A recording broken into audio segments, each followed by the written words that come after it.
Hi Birch class and everyone else listening to this story.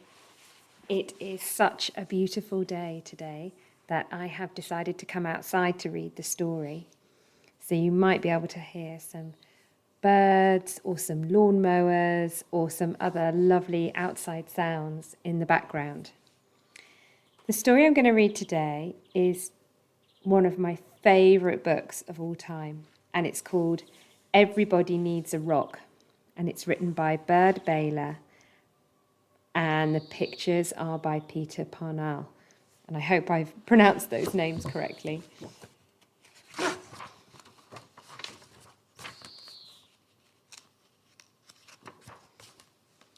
Everybody needs a rock.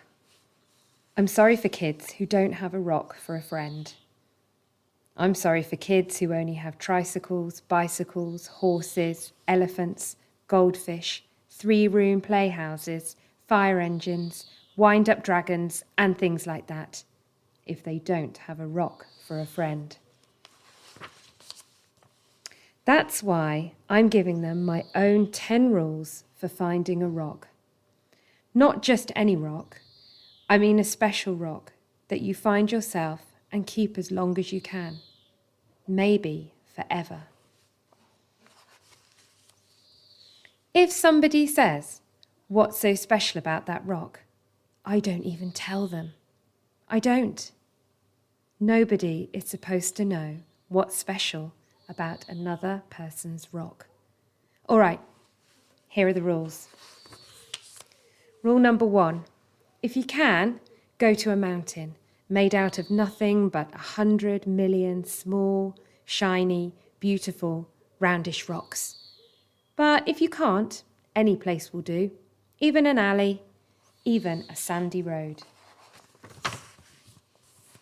Rule number 2, when you're looking at rocks, don't let mothers or fathers or sisters or brothers or even best friends talk to you.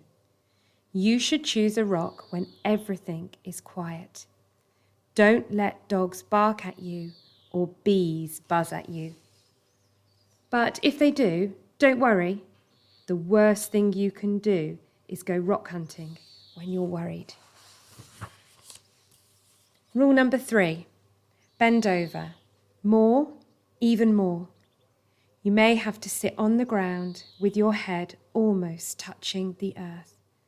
You have to look a rock right in the eye. Otherwise, don't blame me if you can't find a good one. Rule number 4, don't get a rock that is too big. You'll always be sorry. It won't fit in your hand right, and it won't fit in your pocket. A rock as big as an apple is too big. A rock as big as a horse is much too big. Rule number 5, don't choose a rock that is too small. It will only be easy to lose, or a mouse might eat it, thinking that it is a seed.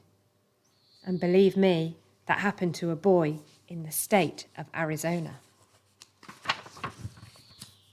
Rule number 6, the size must be perfect. It has to feel easy in your hand when you close your fingers over it. It has to feel jumpy in your pocket when you run. Some people touch a rock 1,000 times a day. There aren't many things that feel as good as a rock if the rock is perfect. Rule number 7, look for the perfect colour. That could be a sort of pinkish grey with bits of silvery shine in it. Some rocks that look brown are really other colours, but you only see them when you squint and when the sun is quite right. Another way to see colours is to dip your rock in a clear mountain stream, if one is passing by. Rule number 8, the shape of the rock is up to you. There is a girl in Alaska who only likes flat rocks. Don't ask me why. I like them lumpy. The thing to remember about shapes is this. Any rock looks good with 100 other rocks around it on a hill. But if your rock is going to be special, it should look good by itself, in the bathtub. Rule number 9, always sniff a rock. Rocks have their own smells. Some kids can tell by sniffing whether a rock came from the middle of the earth, or from an ocean, or from a mountain where wind and sun touched it every day for 1,000,000 years. You'll find out that grown-ups can't tell these things. Too bad for them. They just can't smell as well as kids can. Rule number 10. Don't ask anybody to help you choose. I've seen a lizard pick one rock out of a desert full of rocks and go sit there alone. I've seen a snail pass up 20 rocks and spend all day getting to the one it wanted. You have to make up your own mind. You'll know. All right, that's 10 rules. If you think of any more, write them down yourself. I'm going out to play a game that takes just me and one rock to play. I happen to have a rock here in my hand.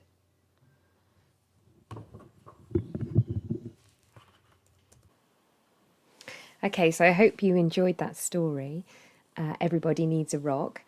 Having listened to the story, I wanted to think about some ways we could be creative. The first thing that jumped into my mind is that you could go outside and look for your own perfect rock. You may already have a perfect rock. You may already have a whole rock collection. But today could be a good day to find a new rock. So going outside, that would mean going out into your garden, or maybe having a look for rocks when you are out on a walk with your family. So I'm just going to recap quickly what some of those top 10 rules were. You might be able to remember them as well. So number 1, go outside. Number 2, no interruptions. That means don't let anybody talk to you while you're looking for your perfect rock. Remember to get up really close to your rock. Your rock needs to be not too big, not too small. It needs to be the perfect size. Make sure you consider the colour of your rock and you examine the shape of it. Rule number 9 was to have a really good smell of your rock. And the last rule, which is probably the most important one, is not to ask for any help. When you're looking for your perfect rock, you need to do that on your own. Only you know what your perfect rock looks like and which perfect one is going to be yours. So that's a quick summary of our top 10 rules. And you can go back in the video as well to get some more information from the author on the top 10 rules. Something else you might like to do, which I've really enjoyed having read the story, is to do some drawing based in the style of Peter Parnall, who is the artist who drew the wonderful illustrations in this story. Peter Parnall is actually a very famous artist. He was born in 1936, which I think means he's about 83 years old now, if I've done the maths correctly. He draws mainly in pen and ink, and he has illustrated a really big number of children's books. He loves to draw animals and scenes from nature. Something that I really love in his drawings is that he leaves a lot of space in them. The drawings are really, really simple. And as you can see now, there's lots and lots of space left in these drawings. He is drawing in an abstract way. That means he's not trying to draw exactly what he can see with all the details. He is just picking out the important bits of what he can see. And he's allowing us to use our imagination. He is sort of drawing a feeling rather than the real thing that he can see in front of him, if that makes sense. So this is my favourite page in the book.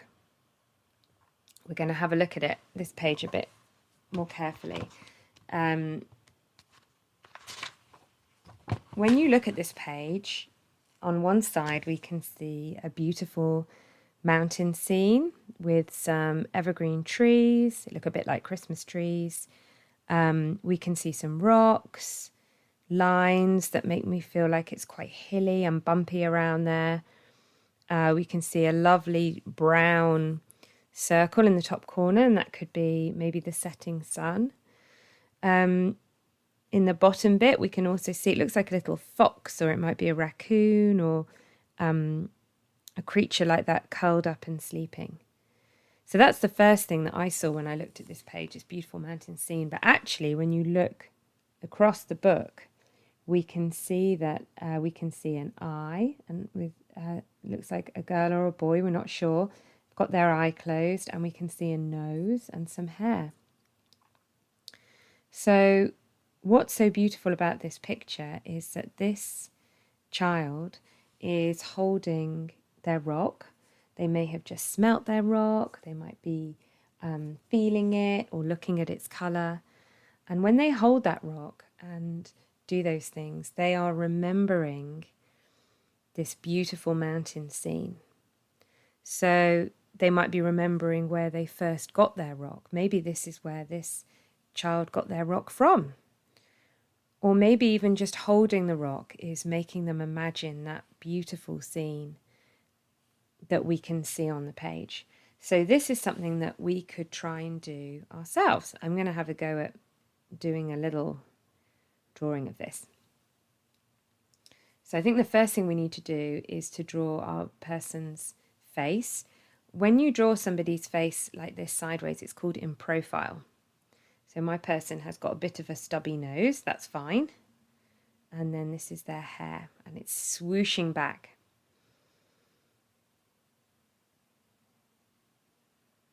Okay, and then down here is going to be, I'm going to do a mountain scene. You could do any scene. You could even draw your back garden if that's where you're going to find your rock. Or you might have a special rock you picked up at the seaside. You might want to draw that. So I'm going to do this stream. I'm going to put some, I love those trees. I'm going to do they're really easy to do as well. I'm going to do some trees.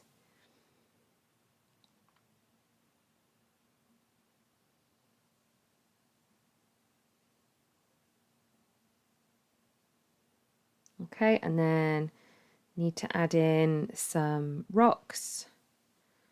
We're going to do some big rocks. Remember, big rocks, no good, too big. And we're going to put in some tiny little rocks. Remember, they're no good. They're too small. You're going to lose them. Just where I feel like putting them in. A bit like that. And then most of the illustrations in the book are mainly black and white, but we're going to put a little bit of colour in. So I'm going to have a sunset. I'm going to sort of have an orangey brown sunset between those mountains.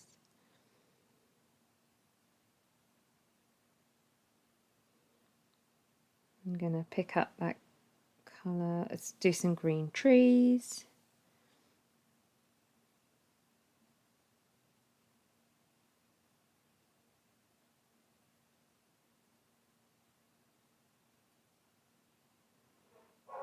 And I like how he picks out just one or two rocks that he colours in. So I'm going to do that as well. Let's just check back. Yeah, do you see he's just got a couple that he's coloured in. So I'm gonna copy that.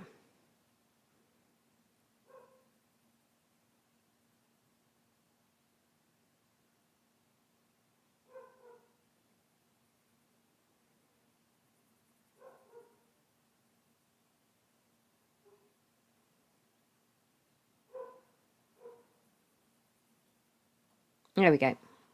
There we go. Put some little lines to make it feel like it's bumpy. These could be little streams.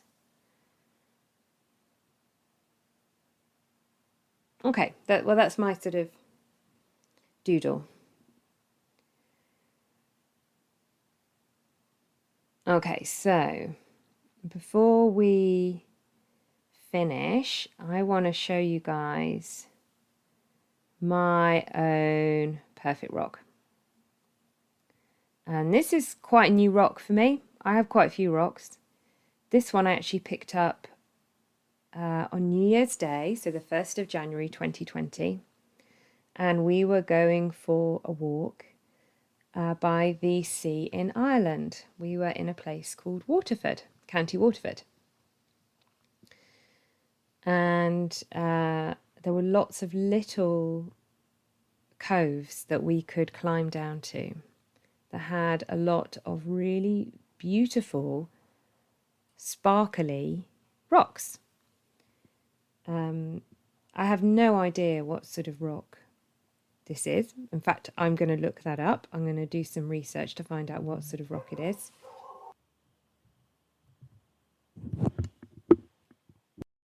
Okay, but here it is. This is my rock. It's white.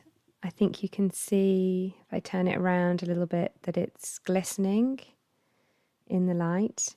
It fits really nicely in my hand. I can wrap my fingers around it. It's lovely to hold like this. Love holding my rock. It can completely fit in both my hands. There's this lovely smooth bit here and here, and I can just rest my thumb on the top. I love doing that. It's actually a bit grubby. I've realised I probably need to give it a wash. In fact, I'm going to wash my rock. I might wash all my rocks this afternoon. But there it is, my perfect rock.